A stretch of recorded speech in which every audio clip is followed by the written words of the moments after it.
13મી ફેબ્રુઆરી 2024ના દિવસે ચલો દિલ્હી આવી એક મૂવમેન્ટ ખેડૂતોએ ચાલુ કરી છે. આમાં 200થી વધુ ખેડૂતના ઓર્ગેનાઇઝેશન જોડાયા છે અને બધા દિલ્હી જવા નીકળી રહ્યા છે.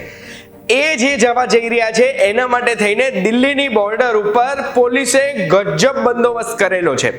તો સવાલ એ થાય છે કે ખેડૂતો કેમ પ્રોટેસ્ટ કરી રહ્યા છે 2024માં અને 2020માં જે પ્રોટેસ્ટ કર્યું હતું એનાથી આ 24નો પ્રોટેસ્ટ અલગ કેમ છે, શું ડિમાન્ડ છે ખેડૂતોની, એ જો તમે જાણવા માંગતા હોય તો એના માટે ધ્યાનથી સાંભળજો. હું તમને એક વાત કહું.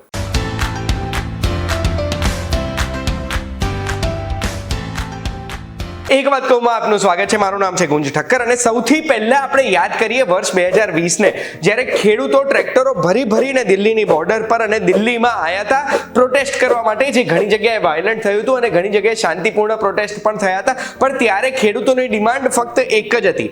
જે 3 નવા ખેતીને લઈને કાયદા બન્યા હતા એ 3ને રિપીલ કરી દેવાના, હટાવી દેવાના. અને વર્ષ 2021માં એ કાયદા હટાવવા પણ પડ્યા હતા ખેડૂતોના માટે થઈને.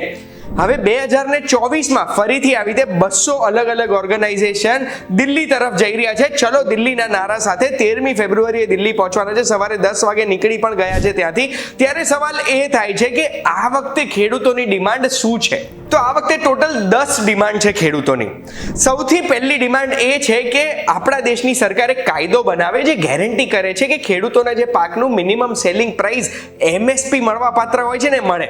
અત્યારે કેવું થાય છે, દર વર્ષે અલગ અલગ ક્વાર્ટરમાં આપણા દેશનું કેબિનેટ મંજૂર કરે છે એક ભાવ, જે ભાવ એક નોટિફિકેશનના માધ્યમથી અનાઉન્સ કરવામાં આવે છે ને એ ભાવ MSP એટલે મિનિમમ સેલિંગ ભાવ હોય છે, જે ભાવથી સરકાર ખેડૂતો પાસેથી અનાજ અને કરિયાણું ખરીદે છે. કાયદો બની જાય એટલે સરકારે કમ્પલસરી MSP ની જાહેરાત કરવી જ પડે અને એ કાયદામાં એક કેલ્ક્યુલેશનની પણ વાત કરી છે ખેડૂતોએ. બીજી ડિમાન્ડ કમ્પ્લીટ દેવા માફીની છે, એટલે દરેક ખેડૂતની અને દરેક ફાર્મ વર્કર એટલે ખેતરમાં કામ કરતા જે પણ વર્કર છે એમની. ત્રીજી ડિમાન્ડ છે લખીમપુર ખેરીનો જે કાંડ થયો હતો ને એ કાંડમાં જે પણ ગુનેગારો હોય ને એમને તરત સજા મળવી જોઈએ અને એમાં જે ખેડૂતો ઉપર કેસ થયા હતા એ બધા પાછા લઈ લેવાના. ચોથી, વર્લ્ડ ટ્રેડ ઓર્ગેનાઇઝેશનમાં ભારતે અલગ અલગ ટ્રેડના પેક્ટ કરેલા હોય અલગ અલગ દેશની સાથે. હવે આ જે પેક્ટ થયા છે એના લીધે થઈને આપણા દેશમાં બહારના દેશનું મટીરિયલ આવવા દેવું પડે છે. ખેડૂતોની માંગ એ છે કે બીજા દેશમાં ઉત્પન્ન થયેલી ખેતીવાડીનો સામાન આપણા દેશમાં આવે, દૂધ કે દૂધના પ્રોડક્ટ આવે તો એના ઉપર ડ્યુટી વધારી દેવામાં આવવી જોઈએ.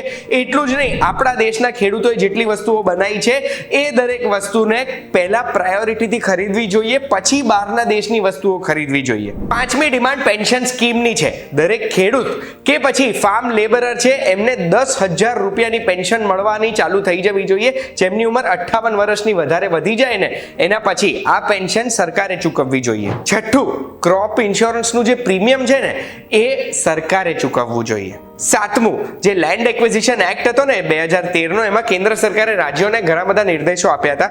એ બધા નિર્દેશો કેન્સલ થઈ જવા જોઈએ, અમેન્ડમેન્ટ આવવા ના જોઈએ અને જે રાજ્યોએ જે રીતે અમલીકરણ કર્યું હતું એ કન્ટિન્યુ થવું જોઈએ. આઠમું, મનરેગામાં 200 દિવસનું એમ્પ્લોયમેન્ટ મળવું જોઈએ અને ખેતી પર કામ કરવા માટે 700 રૂપિયાનો એમને પગાર મળવો જોઈએ. નવમું, જે બીજ હોય ને એ બીજ બેટર ક્વોલિટીના સરકાર પાસેથી મળવા જોઈએ અને એવી કોઈ કંપની જે આર્ટિફિશિયલ પેસ્ટિસાઇડ્સ કે આર્ટિફિશિયલ એગ્રીકલ્ચરલ પ્રોડક્ટ બનાવે છે, નકલી માલ બનાવે છે, એવી કંપનીના વિરુદ્ધ સ્ટ્રિક્ટ પેનલ્ટી લાગવી જોઈએ કે પછી એમના લાયસન્સ બી કેન્સલ કરી દેવા જોઈએ. 10મું, જે ટ્રાઇબલ્સ છે ને એમના અધિકારો, એમના હક ઉપર અટેક ના થવા જોઈએ, એમની જમીનોનો કબજો પ્રાઇવેટ કંપનીઓ ના કરવી જોઈએ. આ 10 ડિમાન્ડ છે. એના સિવાય ઇલેક્ટ્રિસિટી એક્ટ હટાવવાની પણ વાત કરી છે અને આ બધી ડિમાન્ડ સાથે ખેડૂતો ચલો દિલ્હી મૂવમેન્ટમાં દિલ્હી એન્ટર કરવાના આજની તારીખ એટલે ફેબ્રુઆરી 13ના દિવસે.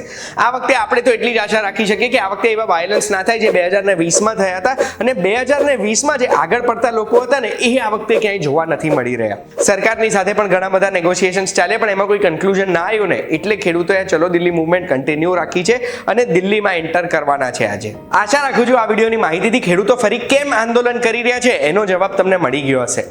આમાં તમારું કોઈ પણ મંતવ્ય છે તો કમેન્ટમાં મને જણાવજો અને આવી જ માહિતી માટે એક વાત કહું, જોતા રહેજો VTV Gujarati.com પર. આપણે ફરી મળીશું.